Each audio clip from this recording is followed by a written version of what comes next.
Ketika rakyat melawan penjajah, dalam sejarah Indonesia merdeka, Aceh bertahan tak pernah kalah, bersusah payah demi Nusantara.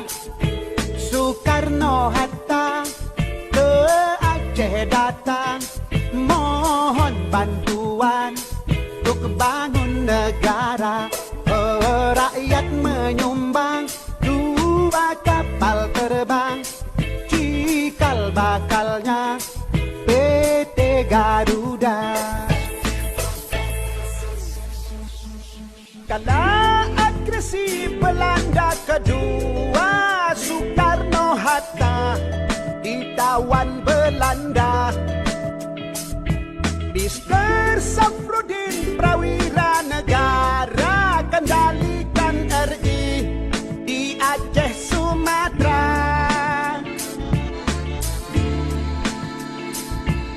Zaman Soeharto pegang pimpinan, Aron berkembang ke mancanegara. Oh, seluruh provinsi dapat bagian hasil gas alam di Aceh Raya.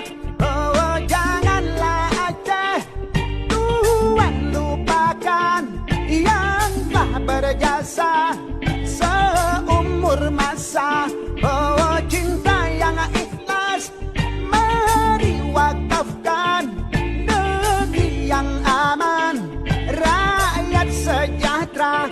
Oh, janganlah Aceh Tuhan lupakan yang telah berjasa seumur masa.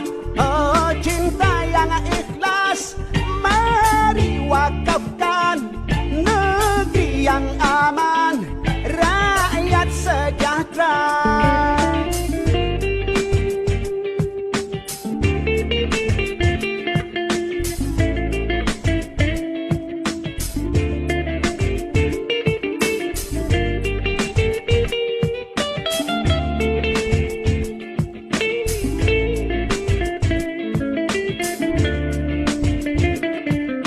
Kala agresi Belanda kedua, Soekarno-Hatta ditawan Belanda. Mr. Safruddin Prawira Negara kendalikan RI di Aceh Sumatera. Zaman Soeharto pegang pimpinan, Aron berkembang ke mancanegara.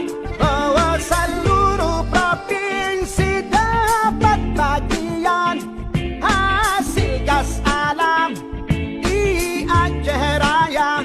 Oh, janganlah Aceh Tuhan lupakan yang telah berjasa seumur masa. Oh, cinta yang ikhlas mari wakafkan negeri yang aman, rakyat sejahtera. Oh, janganlah Aceh Tuhan lupakan yang telah berjasa seumur masa. Oh, cinta yang ikhlas mari wakafkan negeri yang aman,